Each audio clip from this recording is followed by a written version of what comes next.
It's an honor. Yeah, most of my podcast is usually surrounding Indigenous issues, but lately I've been building a story about the different water issues going on in Land Conservancy up here, and you're the executive director of Southern Oregon Land Conservancy, where you're working on land back issues, so that's really amazing. I don't know if you want to start off by giving your own introduction, maybe talk about. Sure. Yeah. So my name is Steve Wise. I'm the executive director of the Southern Oregon Land Conservancy. We are the first and oldest nonprofit regional independent land trust in the state of Oregon. And what that means is that we work toward permanently protecting vital lands for the human and natural communities forever. And with the idea that the lands sustain us, they sustain the habitats of the entire living community, whether it's terrestrial or aquatic animals, the bugs, the bacteria, the lichen, the moss, all of that is dependent on healthy lands and feeds our health as human communities. So that interdependence is part of what we're supporting. And so we've been operating since 1978 here based in Ashland. And in that time, we've come to protect about 13,000 acres of land in 82 different locations. There's two ways that we do land protection. One is through a legal agreement with the landowner called a conservation easement. And that means that a small area of the land is reserved for residential development or other activities. And the rest of the land that's under the easement is permanently protected. It can't be subdivided. It can't be changed dramatically. It has to have a management plan if somebody's going to do things like forestry or agriculture. And we can protect working lands for agriculture, forestry, and ranching. But again, it's prescribing how the land is managed so that permanently it stays at least in its current natural functioning condition or can improve over time. Yeah, that's I was really interested in hearing about this because the work that you're into is at the core what natives just do traditionally, and it's a part of our lifestyle and our history and what our ancestors just did naturally to take care of the land. We'd see ourselves as stewards of the land. And so that's amazing that that's a lot of land. That's all over in Southern Oregon only? That's in Southern Oregon only. Originally, the Southern Oregon Land Conservancy, when we started, since we were the only ones in this region, except for the Nature Conservancy, which is national and international, our work reached as far east as Lake County and all the way out to the coast in Coos County and Curry County. In the years since then, in the 46 or 7 years that have happened in between, there are now almost 30 accredited land trusts in the state of Oregon. So we've narrowed down our geographic focus to work in the Rogue River Basin, primarily in Jackson and Josephine counties. Because of the long period of time when we worked across the whole bottom third of the state, we still hold the easements on the lands in eastern Oregon and on the coast and a couple of places in Douglas County as well. So it's mainly in the Rogue River Basin and the rest of the state. There are other land trusts going across the state in particular geographies. So you had the first largest dam removal on the coast, right? Prior to, because Klamath dam removal led by the Yurok is the largest now, but well, the Rogue River dams were the first ones. So Gold Ray, and I'm forgetting the name of the second dam. Those were done, I think, perhaps in the 80s. Then I worked with a group called the Sandy River Watershed Council, which is another nonprofit network within the state of Oregon, doing watershed restoration in particular watersheds. And the Sandy is a tributary of the Columbia off of Mount Hood. There was one dam there built in 1913 called the Marmot Dam. It's kind of like the Klamath dams, where federally licensed dams come up for renewal of their licenses every 30 to 50 years. When you do a renewal of the dam license, the license holder, usually an electrical utility like Pacificorp or PGE, has to come into compliance with all the laws that have passed since the last license. So PGE did an analysis for the Marmot Dam and said, what's the best option? Should we improve the dam to comply with the Endangered Species Act because there were threatened salmon and steelhead in the Sandy? that had been listed under the Endangered Species Act since the last license? Or does it make more sense economically and for the shareholders of the private company, the PGE utility, Portland General Electric, to remove the dam entirely? When they did that analysis of the economic benefits, they said the cost of removal is a lot less than replacing the power and restoring the river. So they chose to do the right thing, and they removed the Marmot Dam in 1997. I came into that organization not quite 10 years later, or I guess it was, 2009 or so. I think the dam was removed in 2007. There was a big campaign on to do river restoration, taking advantage of the fact that suddenly there was this free-flowing river that landed at Columbia below the first Columbia River Dam. So that's where the Marmot Dam was also, at the time, one of the largest dams removed. It was only 13 megawatts of power, I think. That's nothing. In terms of power production, it was a drop in the bucket. Yeah. But I also had worked in when I first arrived in Oregon in the mid-90s on the campaign to remove the lower Snake River dams. And that's another of these things where the argument is over how do you replace the power? How do you replace the transportation? Because those dams in the Columbia and the Snake allow for barge transportation all the way to inland Idaho, in Lewiston, Idaho, which is 465 miles from the ocean. How do you replace the irrigation to some large farms that have become dependent on the irrigation from the dam reservoirs on the lower Snake, and both to keep sort of the local economies and communities as whole as possible, and also to break down the resistance where people said, these dams are essential, we're used to having them. Our forefathers and our fathers and grandfathers helped build these dams. This is part of our heritage. There's this people attach themselves to now. Right. In the 1930s. It becomes their legacy. It becomes their legacy. And in the 1930s, during the Depression, President Roosevelt went around promoting these dams as like, this is how we're going to build a stronger country. We're going to electrify the rural regions of the Northwest. And it was a way of producing aluminum that became part of the war effort in World War II. So there was all these political associations and social connections that people felt for the dams, where the dams originally were presented as something patriotic, taking them out as a radical thing, right? But what we find with all of these dams, and the Sandy Marmot Dam was one of them, the Rogue Dams were another, the Elwha Dam complex in Washington, and now the Klamath Dams. There was a study, I think it was by the U.S. Geological Survey, and they looked at how many, this was in the 90s, this was sometime in the 2000s. They looked at more than 1,000 dam removals nationwide. They found that all of them were successful, that very few of them had any negative impacts, and that given a chance, the fish populations that were dependent on the undammed rivers recovered relatively quickly. Every time, more than 1,000 dam removals. And so that it is, when well planned, and when you consider the impacts of sediment and things, and the potential impacts, and you work on restoration afterward, it's consistent, it works. Dam removal is effective, but dam removal, the other thing that we learned, is that dam removal is not the end, it's the beginning of the restoration process. Right. Because dams are so disruptive to the ecological systems of major rivers, and particularly destructive to salmon and steelhead and their migratory and anadromous habits, that it takes a while, and other parts of the river get destroyed or degraded when a dam gets built. So that dam removal is a key starting point, but it's really just the beginning of recovery and restoration. As a native, it's hard to hear landowner, the agriculture owners, most of them are homesteaders, to hear their plight and then feel bad for them.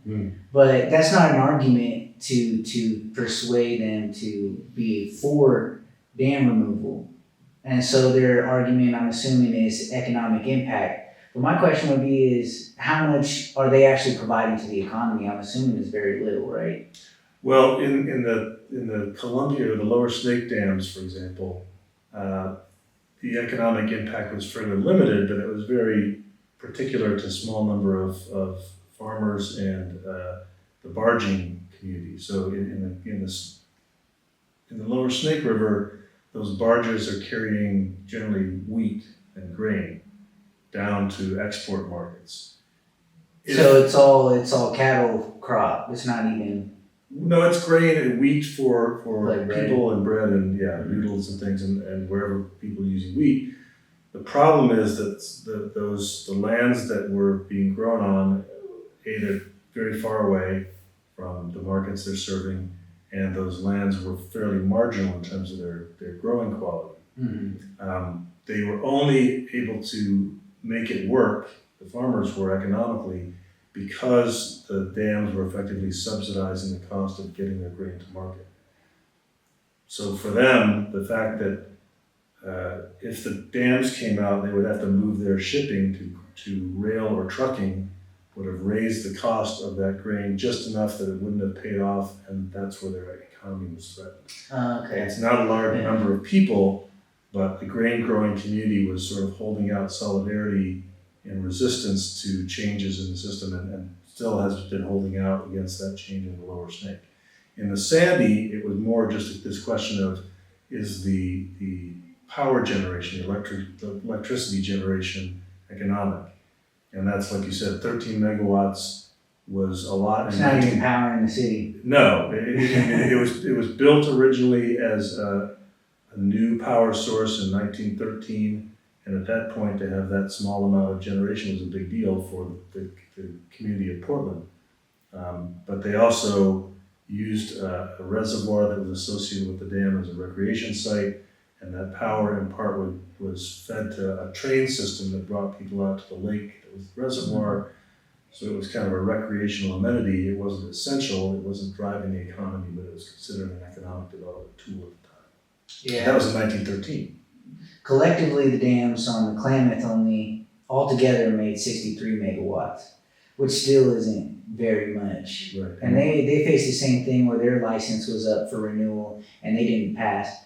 A lot of people like to blame the native communities for wanting dam removal and pushing for it, but they don't know that we actually had very little to do with it. It really did come down to cost of fixing the issue, and it's just not being worth it for the shareholders. Right. Well, we've changed our perspective as a society and legally in terms of what's an acceptable negative impact for building infrastructure. In the times when the Klamath dams were built, was it the 50s and the 60s, I think?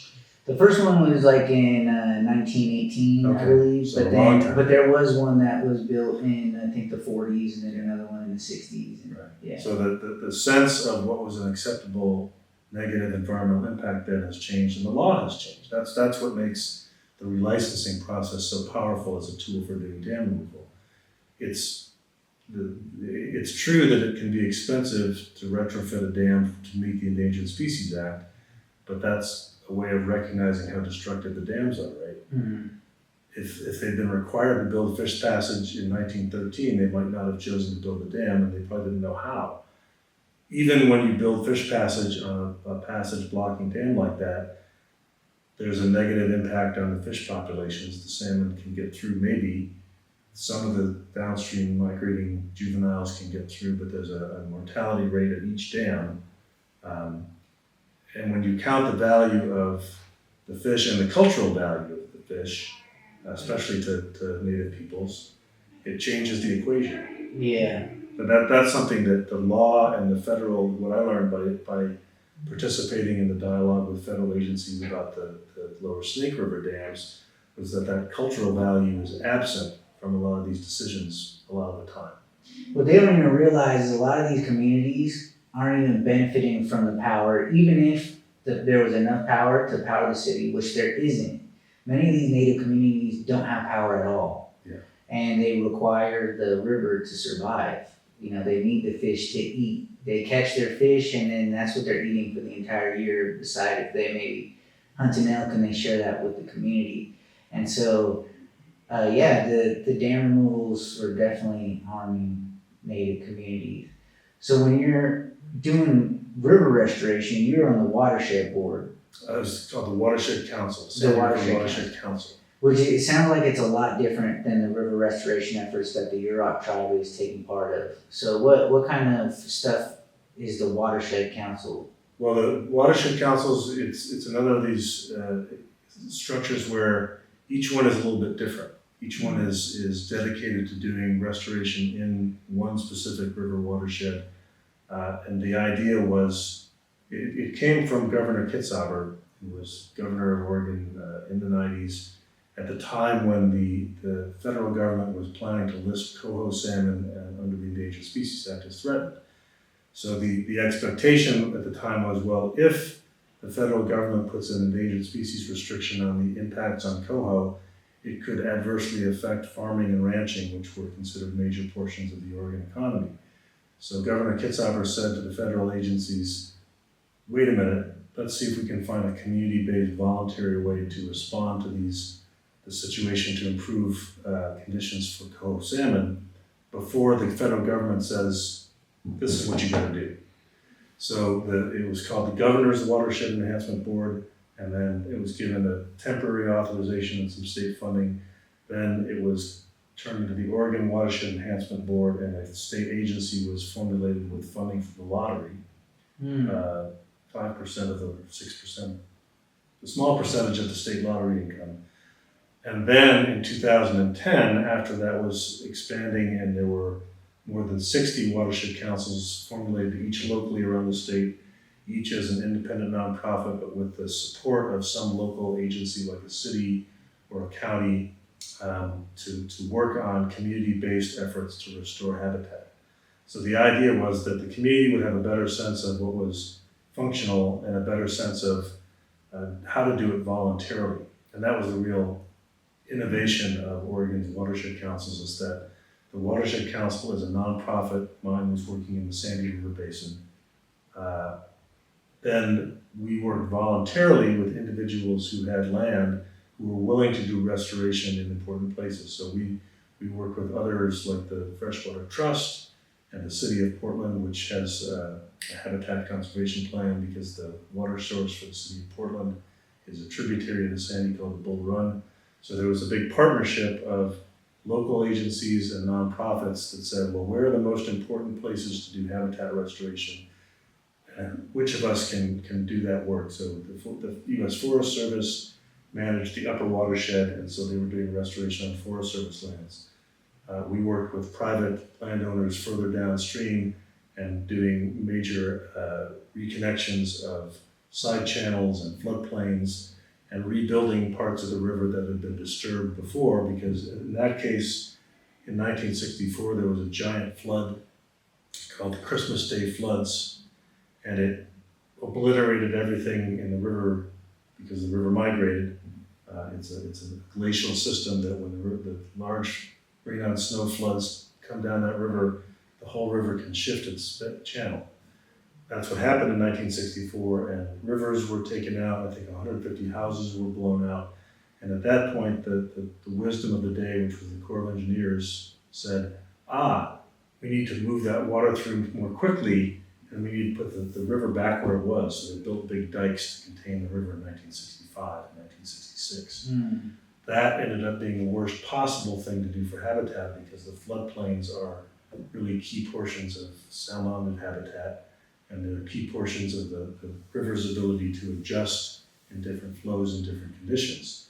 So what we found ourselves doing on the Sandy, once the dam was removed downstream, was working upstream to reconnect those floodplains and reconnect the side channel habitats, because that gave the fish places to spawn and to rear and thrive again. And it turned out to be very effective. Within 10 years, they measured a multiple of the number of salmon and steelhead coming back. At least 3 of the 4 species were showing really strong signs of recovery. Fall Chinook were not. It was spring Chinook, winter steelhead, fall Chinook, and then coho were the 4 species that were affected. And all of those 4 species, 3 of them were showing signs of recovery, and the fall Chinook were not, which was sad but interesting. We were able to say, okay, you see these recovery lines of fish populations going up, and the steelhead were going up like this. It was incredible. When there were a few hundred or less than 1,000 before the dam came out, in 10 years there were 5,000 steelhead. It's worse. Yeah. no questions asked, it works. And when you prepare the habitat along with that and reestablish riparian vegetation, riparian forest cover, reconnect the side channels, reconnect the floodplains, the fish respond. They can find those habitats again, and it was one of these build it and they will come experiences. The first year I started the work in 2009, the Freshwater Trust was doing what was supposed to be a demonstration project on the Salmon River. Mm. And I walked up into their project site, it's like, this looks like a bomb went off here. It's a complete mess. Excavators everywhere and all sorts of material piled all over the place. But once they were finished putting in engineered log jams and reconnecting these side channels, that season, fish started breeding there. Fish started rearing there. You could see the juveniles, and they were using the pools that were dug back out. They were using the log jams for spawning and rearing, and that was the beginning of recovery. So that's why I say the dam removal is really important. It's one of the hardest things to do because of the economic embeddedness of it and the social resistance. They love to think that they are an economic impact, right? And it can feel that way if your family has been doing that for generations.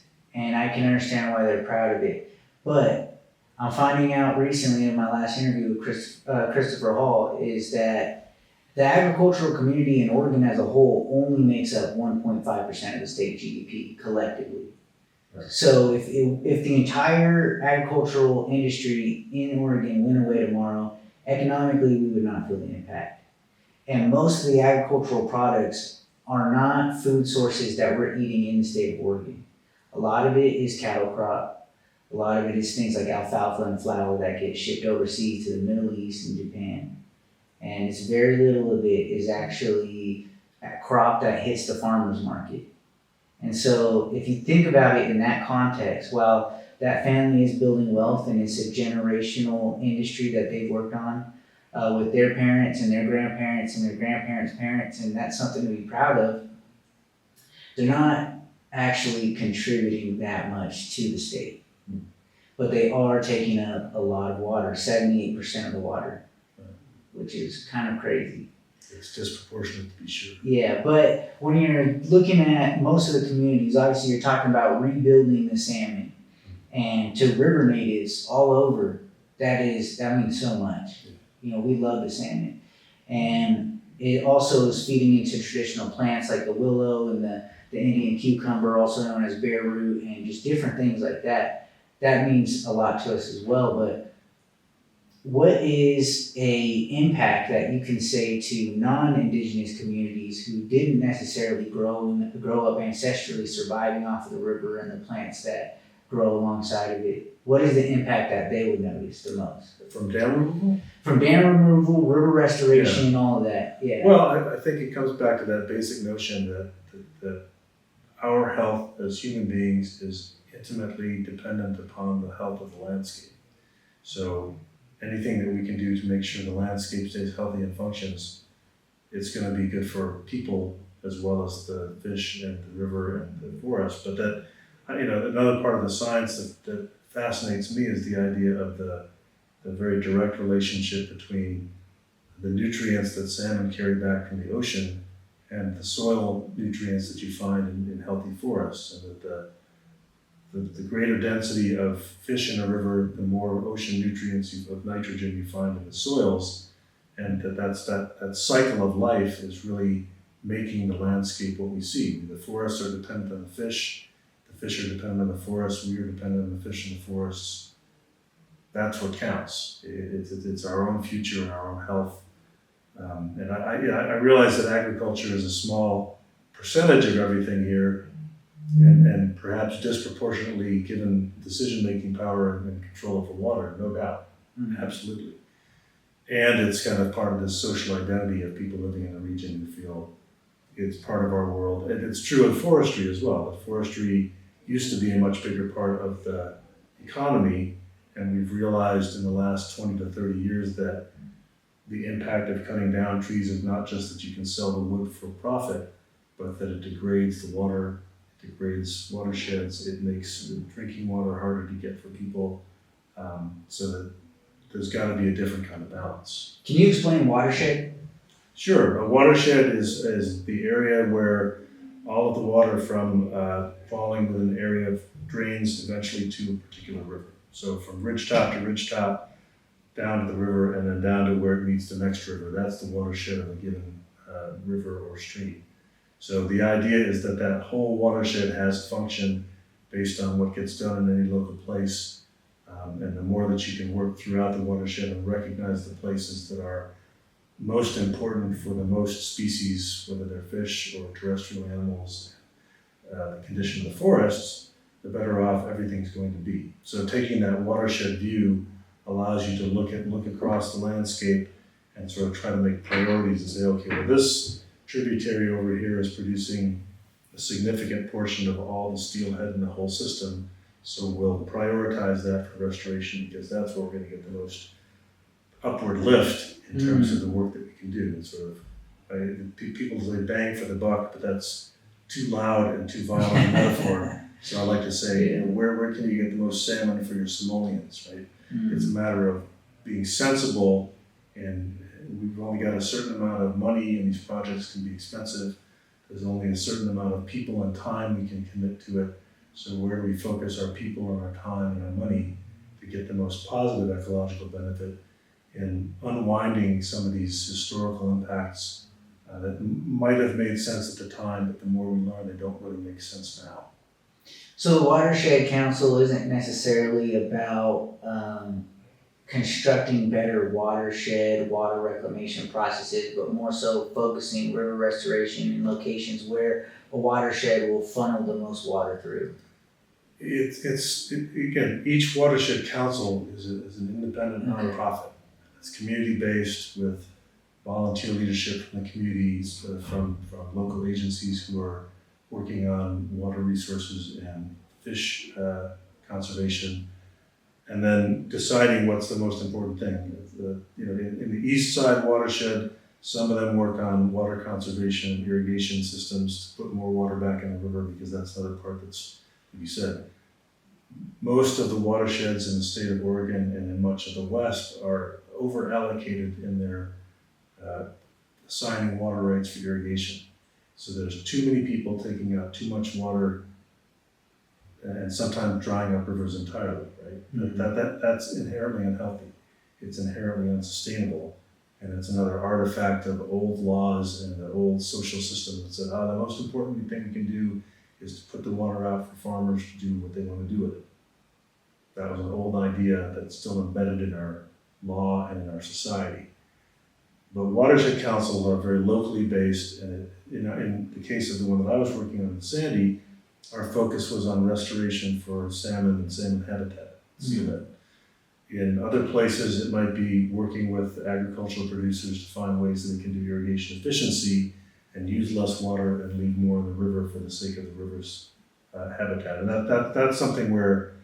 So it all comes down to, since it's nonprofit, whatever community members have control of the nonprofit board at the time, what they deem to be most important to the community. It's based on the community priorities and it's voluntary. So the nonprofit watershed councils have we used to say, we had no legal enforcement or other authority, and we use it to the greatest extent possible for the betterment of the community. So it was absolutely about how many people you could get voluntarily to get together with a sense of purpose. You and I were talking before we started about the value of educating the community to realize why this all matters. And the more people you can get to recognize the essential value of watershed health, the more you can get done voluntarily. And that was, again, going back to the Watershed Council's original purpose, to not do it based on a regulatory requirement from the federal government, because that would be too broad brush and less effective than people who really know the land, know the watershed, know the rivers, and would be able to voluntarily do it without feeling forced to do it. That was one of the things. So do you think that there's ever been a case, or have you seen a case where maybe the agricultural community has found themselves on the board of the watershed, and then they basically use that to dictate the the projects that would benefit the agricultural community the most versus what would benefit the land? Not in my experience. I'm sure that could happen, but again, because it's a voluntary program, because it's a community-based initiative, the people that tend to get involved and to tend to be willing to serve on the boards of these organizations, they support the mission of the organization. They support the notion that there's a different kind of balance between agriculture and the river systems that we need to strike because the old way isn't working. So that's the watershed, which was a previous position. Yeah. What are some of the best projects that you're working on right now with the Southern Oregon Land Conservancy? Yeah, well, in terms of water, we have a major preserve along the Rogue River. The Rogue River Preserve covers 2 miles of riverfront. It has a tributary stream that supports coho. There are otters there, there are elk there. There are vernal pools that support these crazy creatures called vernal pool fairy shrimp. So that's an area where we have. Those sound interesting. Yeah, it's a really interesting ancient creature that lives in these ephemeral pools. When they fill up with water in the spring, the shrimp come out of the mud and reproduce, and then they leave their cysts for the next year, and so on and so on. But it's a rare landscape feature, a rare ecosystem, and that most of it's been eliminated by development, and we protect some of those habitats at the River Preserve and elsewhere. The newest project that we're working on is new protection of land along in the Klamath Basin, as a matter of fact. It's called the Siskiyou Crest in an area called the Colstein Valley, just north of the California border. So like past Cockrell 1 or? Downstream, yeah. The creek that's on that land is Cottonwood Creek, and it connects with the Klamath at Hornbrook. So I think that's a little bit below Copco. That's by Iron Gate. Yeah.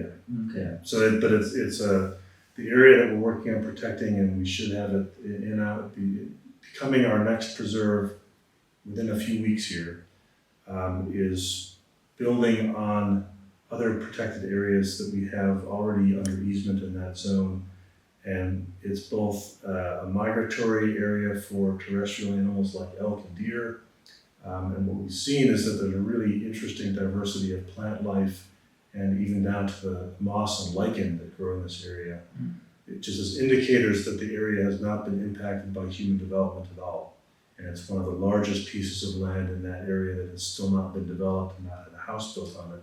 So we negotiated with the owner of the land to take over that land and buy it from them, and then we'll put it into permanent protection and leave it undeveloped and open. And there's a creek on there also called Bear Gulch. And one of the really fun things about this particular conservation effort is that there's a plan now to build a highway overpass crossing for wildlife on Interstate 5.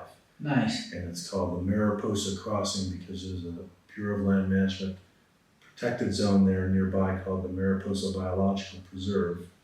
And this bridge across the highway is going to be right next to this Mariposa Preserve, which is named after a rare plant, the Mariposa lily that lives over there.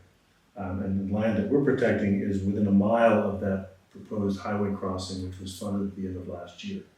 So it's expected that highway crossing can be built across I-5 so that all of the four-legged animals, the deer, the elk, maybe even the wolf, might find their way across and connect these isolated populations to whom crossing Interstate 5 is very hazardous. There's a lot of impact mortality from animals trying to get across the highway being hit by cars.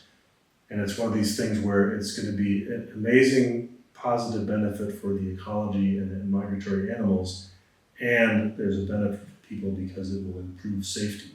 Do you think it's a possibility that with the Doge that they might cut programs like this? I'm trying not to believe that. Today, in February 2025, it's impossible to say what they will and won't try to cut. So far, we haven't heard about that funding coming under attack. It won't surprise me if it does. But the funds were appropriated a couple of years ago. It was part of the Infrastructure Act that the previous administration passed, and the Federal Highway Administration already has the money appropriated. So the way things work in the federal government, The money is pretty far along. We're hoping To that, turn it back at this point. well, we're hoping that doesn't happen, and that because the congressional delegation from Oregon was very much involved in agitating in favor of getting the funding and getting this highway crossing for wildlife built, that if it comes under attack, our senators and our congressperson will rise to its defense. That's And good. as will all of us who've been, there's a coalition of groups called the Southern Oregon Wildlife Crossing Coalition. Southern Oregon Land Conservancy is one member. There's a number of other nonprofits and working with the State Department of Transportation. Everybody recognizes this is good for wildlife, it's good for people, it's good for the future, we need to do it. Okay, that's great, we've got the money to do it, let's do it. Yeah. You know, if there's a broad brushed effort within the current government to say, we don't want to spend anything on anything, that doesn't wipe away the truth of the fact that that highway crossing will be a huge, huge step forward for wildlife, for conservation. Yeah, I For- see for the public amount safety. of dead deer that I see on the highway is wild. Yeah. I mean, you see almost every time you're on the highway, you'll see at least one. But sometimes you'll be on the highway and you'll see 10 in one day. Right. You might even see a group of a couple in like within the same 100 yards. Right. It's kind of crazy. It's heartbreaking and it's terrible for the animals. And when you think about, again, people like to think in terms of the economic impacts on us, right? What drives us to take care of. Sometimes we make decisions based on the economic impact. If you take all of the animals that are killed on the highway and you multiply the cost of what it costs for the people that hit those animals to fix their cars and or get their injuries repaired by doctors. There you go. That's how you get them. You get to talk to the car insurance companies. Right. And you say, hey, look, this is costing you money. $30,000 per accident on average. Yeah. For a deer or an elk. Mm. So, and the fact is, every place that a highway crossing like this has been built, the accident rates go down by 80 to 90%. Mm. So 80 to 90% reduction in accidents and the benefit to the wildlife and their genetic diversity and their resilience and their ability to move across the landscape, to adapt to changing climates. All of those things are worthwhile. It's easier for people and governments to make a decision and say, oh, look at all this money we're going to save for the people, and we're going to be increasing public safety, and we get the benefits for wildlife and biodiversity. So what's really exciting about it for us is that Southern Oregon Land Conservancy and land trusts like us work almost entirely on the non-federal lands. So we're working on privately held lands and sometimes with cities, municipalities, or counties to say, how can we work with you to voluntarily but permanently protect these lands? The federal lands are, it's the constant argument about what's our policy for managing federal lands. The place where the Mariposa Wildlife Crossing will be located is in the Cascade-Siskiyou National Monument. So that has some level of protection already. It was the first and so far only national monument that was formulated in particular to protect biological diversity. So it has a purpose and it has a management status that is entirely in keeping with what this highway crossing is going to do. But it also, that monument, its boundaries include both federal and non-federal lands. So there's a lot of private land within this area that's designated to be a monument. And the only way for that land to be permanently protected is to work with someone like us and to either have us take ownership of the land entirely, or to work with the current landowner and formulate one of these conservation easements. And the easement, even though, let's say you decide you want to put an easement on your 100 acres, when you sell the land or turn it over to somebody else in your family, or it goes under other ownership, the easement stays, and that permanent protection stays with the land. That's the beauty of a conservation easement. So what we're doing is we're looking at the landscape on either side of this highway crossing and saying, well, it's great that by 2027 or 2028, when the federal funds come through, because they will not have been taken away by this government, and we get to construction and the animals are ready to start crossing the highway without having to put their lives at risk. Our aim is to protect as much of the unprotected private land in that zone as we possibly can. So the what we're calling the Bear Gulch Preserve that is in this area. That's a creek called Bear Gulch and along Cottonwood Creek. That's the first step, but it's about the 6th or 7th conservation land that we have in that zone. And it's an example of the way that land trusts work most effectively. We have a 10-year conservation plan that says, okay, in all of the areas in the Rogue Valley that we were working on, where are the ones that are most significant and have the greatest opportunities for doing conservation? So the previous conservation plan had 6 areas, specific geographic designations, usually defined by their watershed. So one in the upper Illinois River, because that's the biggest tributary of the Rogue and a very important one for salmon and steelhead. One in the Little Butte Creek, because again, that's a very productive fish-bearing area. And one of those conservation focus areas is in the Colstein Valley and the Siskiyou Summit area, which is where this new project is and where the highway crossing bridge is going to be. So when we have a focus area like that in our conservation plan, we try to figure out who are the people that have management control over the largest unprotected non-federal lands in that focus area. And then we say, how can we get to know those people, introduce ourselves, have a conversation. It usually starts with saying, how do you feel about your land? What do you see as the future for your land? Because people are very attached to the land that they have, and not exclusively, but people who live in places that are worth conserving generally recognize that those places are worth conservation. And so we try to find a point of agreement with the person who has the ability to decide what will happen in the future of that land, and say, well, are you willing to consider putting a restriction on that land so that when you're gone, it will stay in the condition it's in now? So that's how we work. And again, it's the land trusts, the Southern Oregon Land Conservancy's way of working is collaborative, voluntary. And that's where there's some similarity with the way watershed councils work. The watershed councils only work where people are willing to work and collaborate voluntarily on doing conservation on land that they have the decision over. Land trusts, similarly, we can't force anybody to do anything.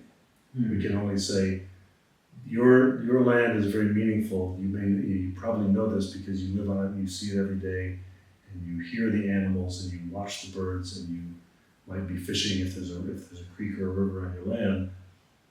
That should stay the way it is as long as possible in these really special focus areas.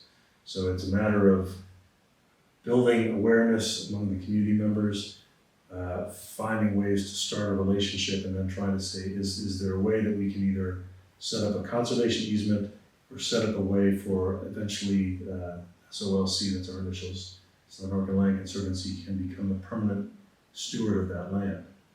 We don't do that very often. Of the 82 projects that we protect now, 8 of them are lands that we are the full owner of. And I say owner because I believe you heard me say in a class that the Warm Springs leader Louis Pitt said, we don't own the land owns us. And I think that's a really beautiful and inspiring, true way to think of the relationship of people to land.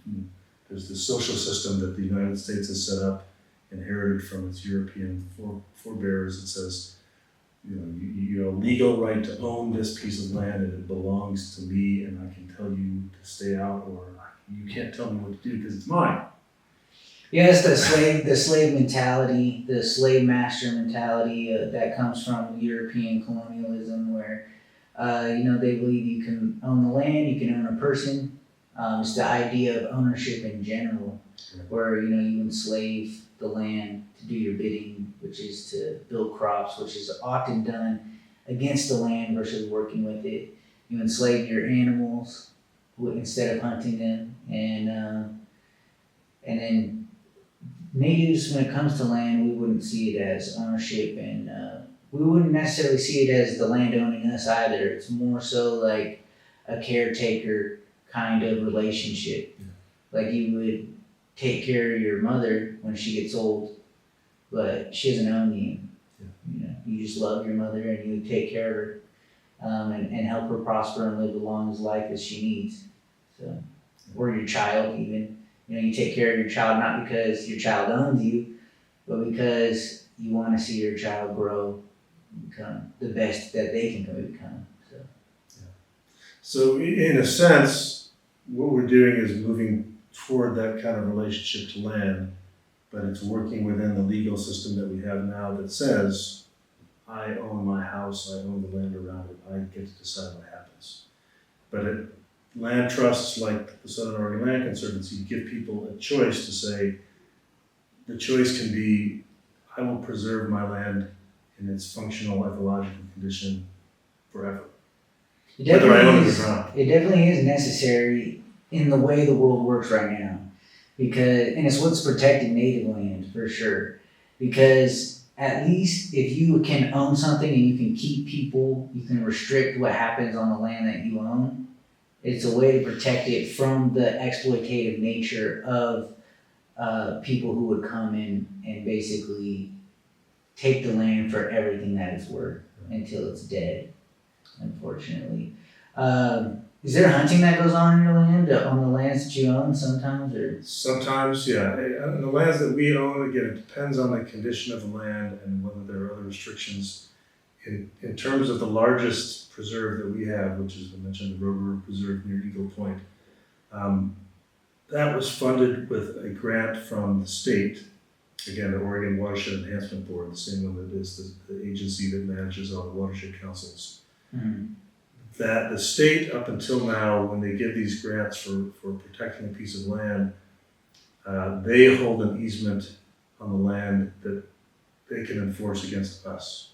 So it's similar to what we would, when we have an easement on a piece of land, we are the enforcers on the current owners of the land and say, okay, they're supposed to say, oh, I want to build a new road, is that okay with the easement? And we say, I'm sorry, the easement doesn't allow new roads, you can't do that. Or, oh, that area was allowed for infrastructure, go ahead. In the case of the land that we have on the Rover Preserve, the state has an easement that says it restricts what can be done because it's got the state's definition of what is the conservation purpose.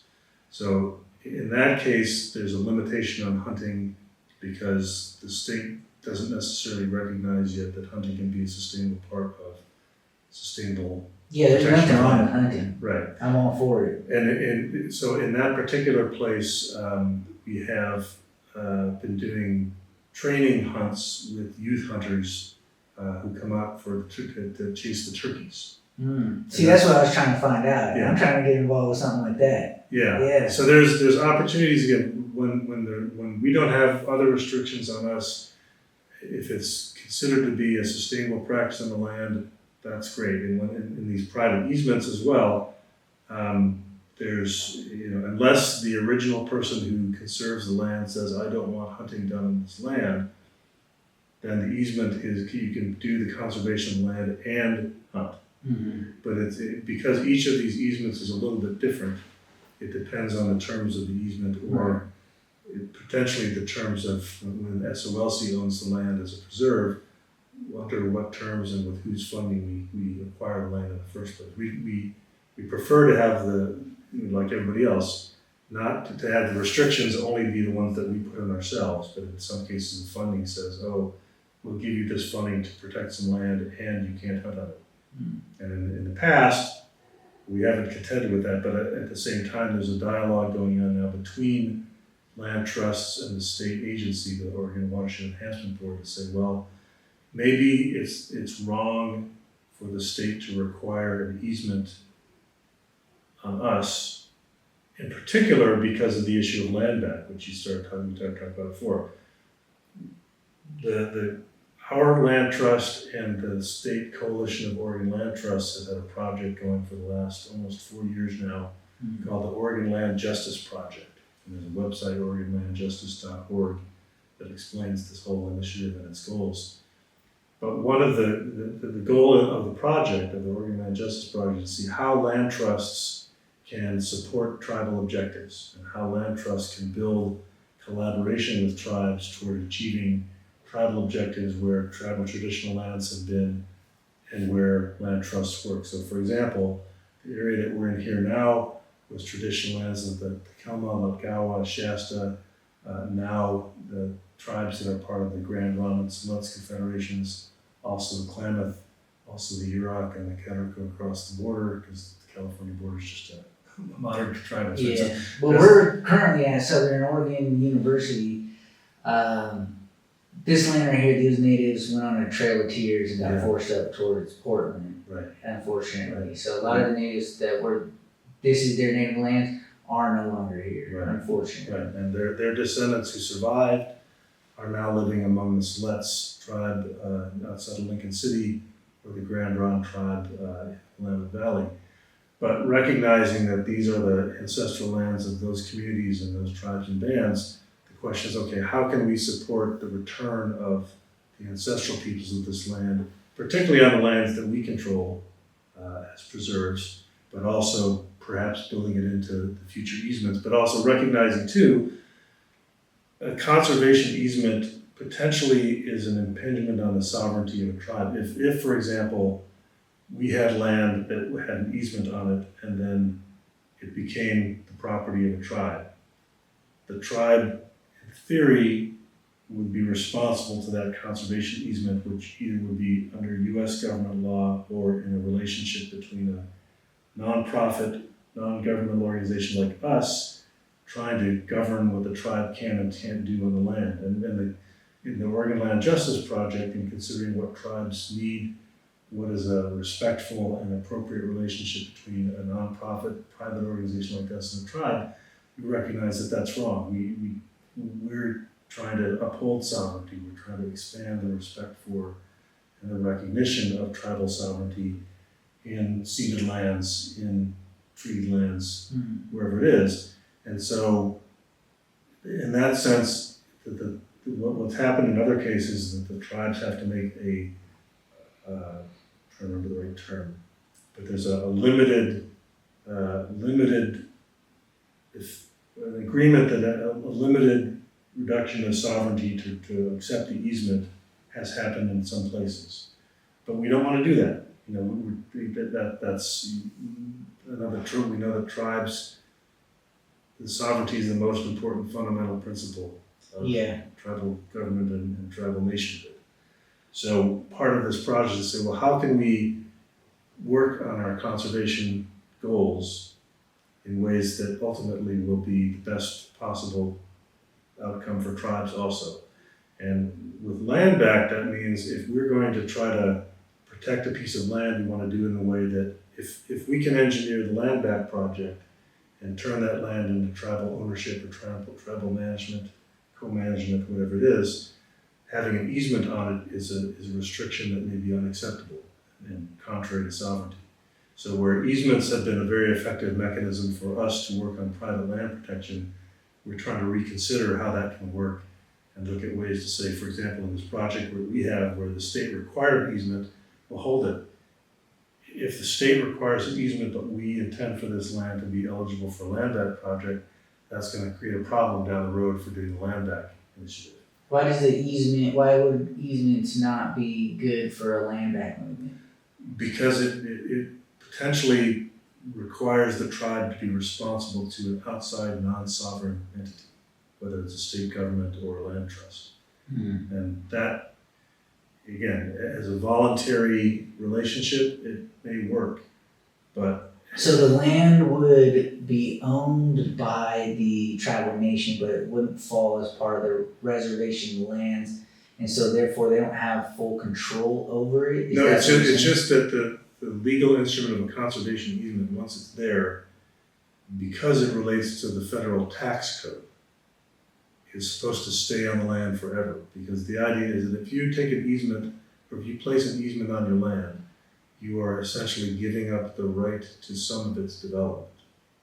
Okay. And the value of land as a commercial commodity has to do with what I can develop it into that might be more valuable than it is now. So for example, I have 100 acres and the county or state code says I can divide that into 5-acre chunks for home sites. In theory, that might be more valuable if you take that 100-acre place and divide it up into 25-acre parcels or 10 10-acre parcels and then sell them. Conservation easement says no, nobody will subdivide this land from its current size anymore. So that 100 acres is going to stay 100 acres because ecologically, for animals that require large migratory habitat spaces, you don't want a lot of houses. You don't want small parcels being continually divided and then. That doesn't sound like a problem for a land back movement. See, natives, we would have never really split up the land into allotments like that. The only reason why we were forced to is because of the Dawes Act. Yes. So. Right.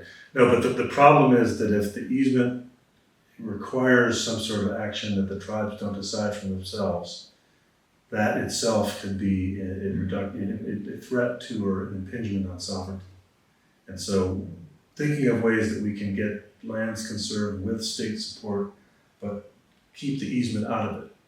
Okay. That makes a smoother road toward doing land back projects because then the land has no restrictions other than the voluntary agreement. We say, let's transfer this land to tribal ownership and respect the tribal land ethic and respect the tribal commitment to stewardship.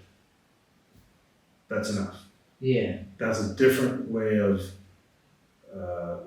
managing tribal, non-tribal relations than has happened in the past. And it's a step that we're realizing we need to find a way to do and encourage the state not to put a restriction on the land that would make it more difficult for a tribe to accept that land as a land back project. So what projects are you working on or have you worked on that involve tribal nations? Well, so far the main project that we've been involved in within the Southern Oregon Land Conservancy is that there's a coalition called the Indigenous Gardens Network. And that is a project that is community members who are part of the Siletz Confederation and community members who are part of the Grand Ronde Confederation who have family ties and ancestral ties to the area around Southern Oregon have been gathering and doing restoration and some harvest of first foods projects for first foods on a place about 15, 20 miles east of here called Vesper Meadow. So Vesper Meadow was originally 400 acres that a person acquired and agreed with SOLC to put an easement on so that 400 acres will not be subdivided, it will not be developed, it will not be forested, it will not be grazed or farmed anymore. But the intention of that person who wanted to conserve the land was to say, and they wanted to find ways of welcoming back the tribal peoples who used to live in and thrive in this area and start rebuilding that connection. So the Indigenous Gardens Network has gathered members who have family ties here to start practicing traditional cultural fire, to restoring camas and other first food products, to doing harvest and doing land management that is led by tribal communities.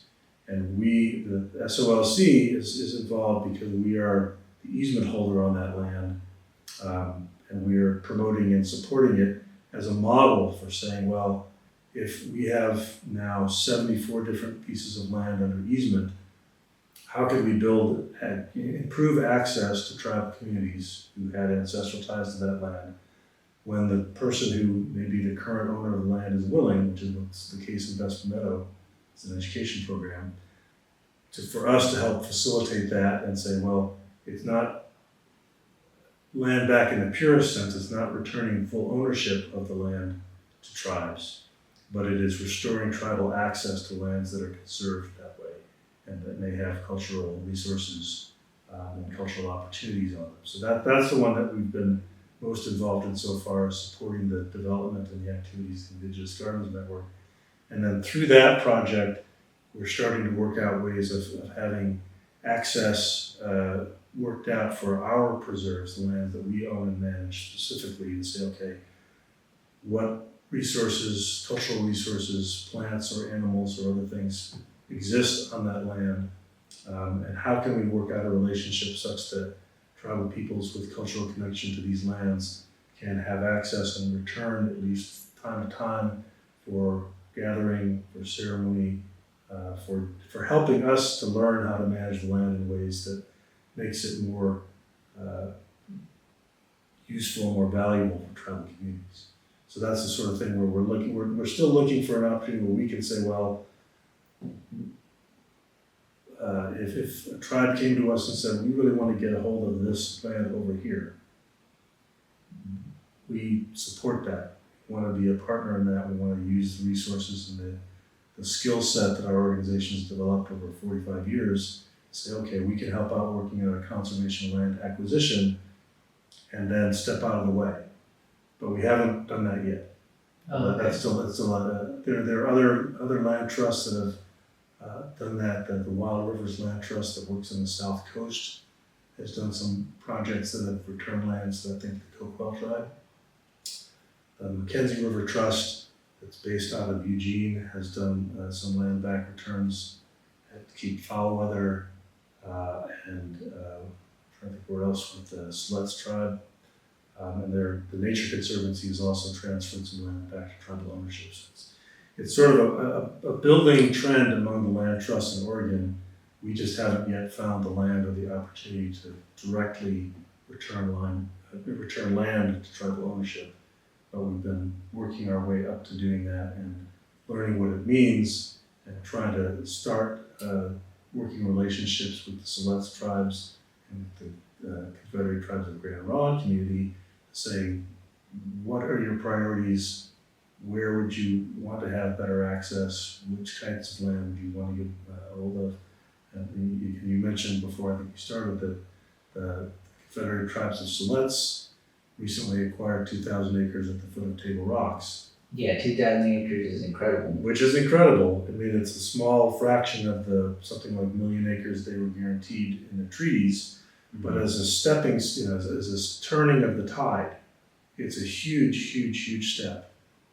We weren't involved directly in that, but we were just incredibly supportive and excited to see that happening, and looking forward to doing what we can to support the tribe's return that way. It's complicated because, as you said, the local tribal communities were driven on a Trail of Tears first from where they lived to the foot of Table Rocks. That was supposed to be the reservation in 1853. Then the U.S. government broke that treaty. There was violent conflict, and the tribes were driven out to a temporary reservation at what's now Yahats on the coast, and then eventually set up at what's now the Siletz Reservation outside Lincoln City. So almost not all the people, but many of the people who are the descendants of the original inhabitants of this area don't live here. There are still people who never left, as I understand.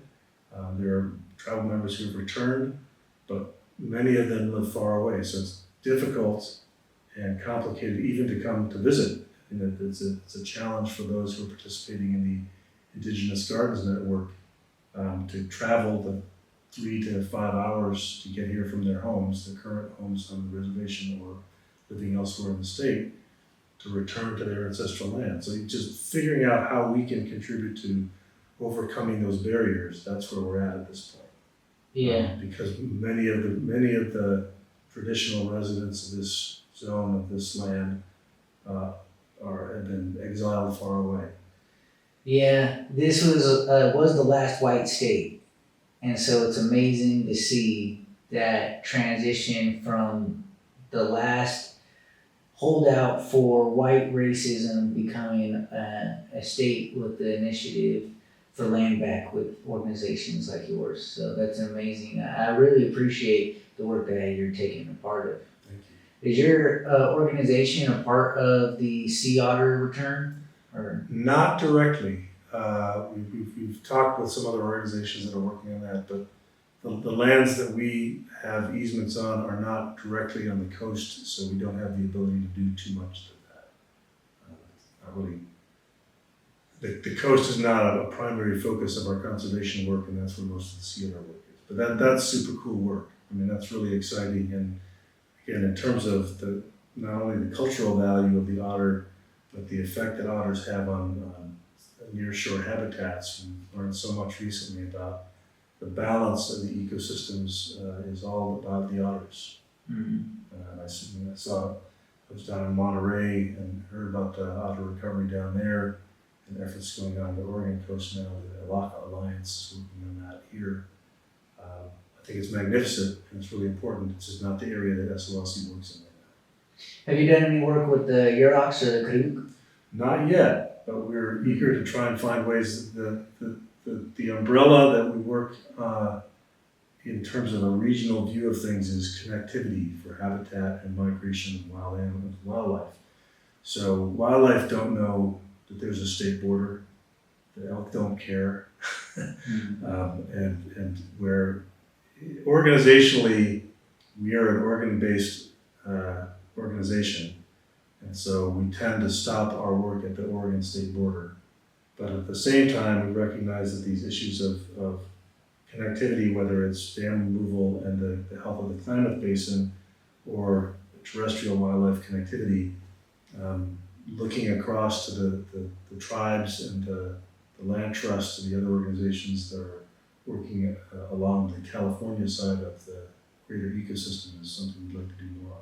Yeah, the reason why I asked is because the Yurok tribe, because of river restoration, has really built an amazing information system in regards to ecological and environmental engineering. I mean, their systems are incredible. They have an aviation team, Condor Aviation, where they have a plane that flies. They have LiDAR, bathymetry, drones. They're just the amount of technology that they have put into river restoration and hydrology. It's amazing. That's why I was asking if you had worked with the Yurok tribe or not, because they're not just involved with the Klamath river restoration where the dams are. They're involved in other restoration projects where they get involved with other tribes as well to help environmentally engineer and input traditional ecological knowledge into the restoration efforts, which is important.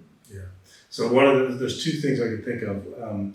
One is that we are part of this group, another coalition of organizations that organizes some occasional symposiums about connectivity. So how do you build conservation connectivity so that these big migratory areas are accessible to the wildlife that need them? And we've got another, the next connectivity symposium is here on the SOU campus on May 28th and 29th. And I believe that 2 years ago, the last one had some members of the Yurok tribe from the restoration team at Yurok talking about the efforts on the Klamath dams. And we're hoping to have more tribal participation in this year's discussion. So what else can we do together on both sides of the California border in these areas where such dynamic work is happening? I mean, it's amazing the role that the Yurok have taken in the Klamath dam removal. And as somebody who has been, I call it being a dam buster, has been pursuing dam removal as a positive step toward ecological restoration for almost 30 years. What has happened now through tribal leadership was almost unimaginable 30 years ago. And yet we're at this point, and like you say, we've come from being a state that prohibited Black people in its constitution to a state that some of our communities and our organizations recognize we have to do better, and we have the ability to rebuild connections that were broken because of historic acts and contemporary racism and restrictions.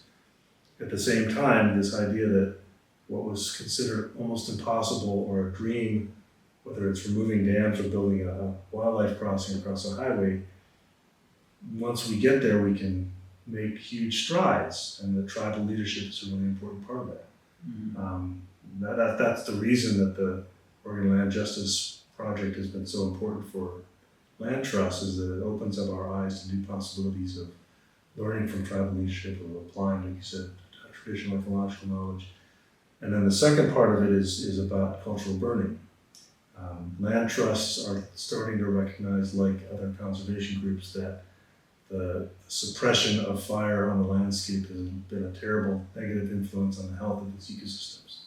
So for our organization, we staged the first prescribed fire on one of our preserved lands 2 years ago. We are planning to have more of those and had starting discussions with the participants in the Indigenous Gardens Network about saying how we can collaborate with cultural fire leaders in that group to utilize cultural fire approaches to manage and improve the ecology in our preserves. that's a great opportunity. We don't have that tradition in our organization. We don't have that knowledge, but the tribes Yeah. do. And the Yurok tribe has a building program in helping to organize and manage cultural fire and to share that knowledge. So it might be a great opportunity for us. And I believe there's been some discussion about having the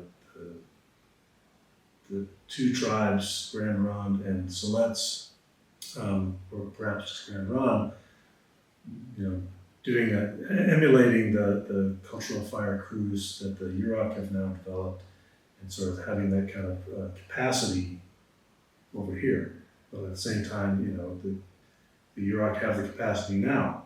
Yeah. So maybe the opportunity to say, well, how could we work together on cultural burning here? I think it's Joe Scott from Siletz that's been working with the Indigenous Gardens Network on the Vesper Meadow land up it's in the Howard Prairie area, east of here. Yeah. The cultural burns, just ancestrally, I mean, I think pretty much every native culture in North America partook in it. And it was as simple as just us living in our villages, and we go and we clean up the brush and the fallen sticks, and we use that for fires, or we use them to build baskets or whatever else. And it was a natural maintaining the areas around our villages to keep our villages from burning down. And then also you take you do the cultural burns on top of collecting that wood, and that helps with rebuilding the soil and all the other biological flora and fauna stuff you could probably talk about better than I can. We didn't necessarily have scientists, but we knew that it did help the environment, and that's why there was food forests from coast to coast. And that kind of closed loop system that I've talked about before with permaculture, with my previous interview with Dan Wapapo. We talked about Dan Wapapo a little bit. But yeah, that's amazing. I hope that you get to connect with the tribal communities and start working on cultural burns. Yeah, and the other thing we've talked about but haven't quite accomplished yet is that a number of the areas that we manage and protect have pretty extensive oak forests. And so since acorns are one of the most important first foods, figuring out how we can collaborate with tribal communities on acorn harvest and protecting and conserving the land for the oak forest we do already, but integrating cultural harvest with that is something that we're entirely willing to do, interested in figuring out how to build collaboration toward, and I know it's a big priority for the Indigenous Garden Network members and tribal communities. So it's again, the two things started the Oregon Land Justice Project for our coalition of Oregon Land Trusts. One was that the recognition that in Oregon and much of the country, nonprofit private land trusts control more acres of land than the tribal reservations. That's pretty startling. We're very proud of the idea that land trusts manage more acreage than the state parks in Oregon. That's that's a big deal. That means there should be more state parks, but it also means that we have an influential role collectively as a coalition, all these different locally based independent nonprofits, but collectively our impact can be very positive and has a great reach. And so the example that we built on, there's a project called First Light, where the land trusts in the state of Maine got together with the Wabanaki Confederacy, which is I think 10 tribes in one confederacy that covers the whole state. And again, took the idea that land trusts have more land than the Wabanaki Confederacy had at the time, and the Wabanaki Confederacy used to live on the entire landscape. So how do we rebalance that somehow? How do land trusts learn to work with tribes, learn enough about tribal culture to respectfully support tribal priorities and support land back and land management by the tribes where it happens? The person who was the organizer of the First Light program came out to Oregon. His name is Peter Forbes, and he started. He was one of our guides, along with a Umatilla leader named Gabe Shuships, who's now in charge of a nonprofit called Friends of Tryon Creek in the state park. But Gabe and Peter were the facilitators for land trusts like us to say, okay, it was a learning journey, 2-year process of listening and learning to tribal perspectives to build this understanding of tribal culture, tribal land practices, of tribal traditions, of where the tribal communities and nations were compared to the current landscape, so that we could begin to sort of play a different role and then reimagine the role that we play related to tribal communities and be supportive.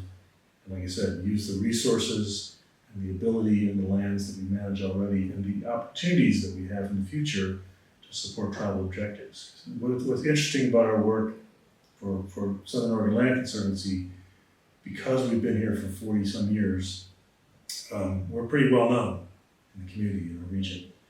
People come to us and say, I'm interested in conserving my land, can you help me? I say, wow, thank you, it's great of you to come and offer that. Let's try that. And now that we've been through the learning journey with the Coalition of Oregon Land Trust, now that we're a part of the Oregon Land Justice Project, one of the first questions we try to ask ourselves is to say, how do you feel about land back? Would you want your land to be turned over to tribal ownership and management? Are you willing to consider that? And then, as I say, we have to get into a place where we're in a clear enough relationship and discussion with the Confederate Tribes of the Grand Ronde community, with the Confederate Tribes of Siletz, with the Yurok tribe, Klamath tribes, to say, is this an area that you consider part of your heritage? Would you be interested, available, willing to try to take on this land as a land back project? But the understanding is that it's not that easy simply to say, do you want this land? Mm-hmm. Land ownership and management is expensive. When you live 4 hours away, do you want to manage 100 acres of land? In 2000, yes, right? It's got to be worth the time, and it's got to be something that is the tribal priority, not just us saying, oh, hey, we've got this 20 acres at the edge of town. Do you want this one? It would be amazing to see tribal communities being able to steward their ancestral lands, just because of the amount of in-depth knowledge that they have for those lands, the types of plants that they're there, the cycles of the plants, and how to caretake them to create the most flourishing environment. And that's ingrained in in people who those ancestral lands belong to, versus where it's someone else who would maybe need to bring in a scientist like yourself to understand that kind of structure within the land to be able to make it flourish. But I do recognize it is something that requires a lot of manpower, a lot of time, and not everyone is in the position like the Yuroks or the Kooks, where they do have the resources to be able to put into it, because it's a project that I don't want to say one-sided, but on an economic standpoint, it is a one-sided project, because you're putting in your time and your money and you don't receive an economic benefit. Sure. You receive a spiritual benefit, and you receive the connection to that land, which is so important to natives, but yeah, on an economic standpoint, yeah, you need to be able to do that and not necessarily receive anything back. Right. And the other thing is that in terms of what our organization does in a normal for us, land conservation project, is because we are committed to permanent protection. The other phrase is called in perpetuity, right? As far out as we can reach, way beyond ourselves, permanently, as long as this social and legal system survives, we make a commitment to enforcing the conservation easements and or managing in perpetuity the conservation of the lands we take on as preserves. To do that, our institutional and our organizational practices require us, in our national certification, the accreditation by the Land Trust Alliance says, if we are going to take on permanent protection of the Rogue River Preserve or Humidor Bluff, where we have a 55-acre preserve here near Ashland, we are required to get enough money for an endowment fund that says, okay, with that amount of money in the bank, estimating that you're going to earn a little bit of interest each year, that's what's supposed to help us secure the commitment that we will always be there. We'll always get, for an easement, we would go back at least once a year to do an inspection and make sure that that land is being managed according to its requirements and keeping the level of ecological function that's in what we call our baseline report, first strip of land. That's the baseline is the current condition of land.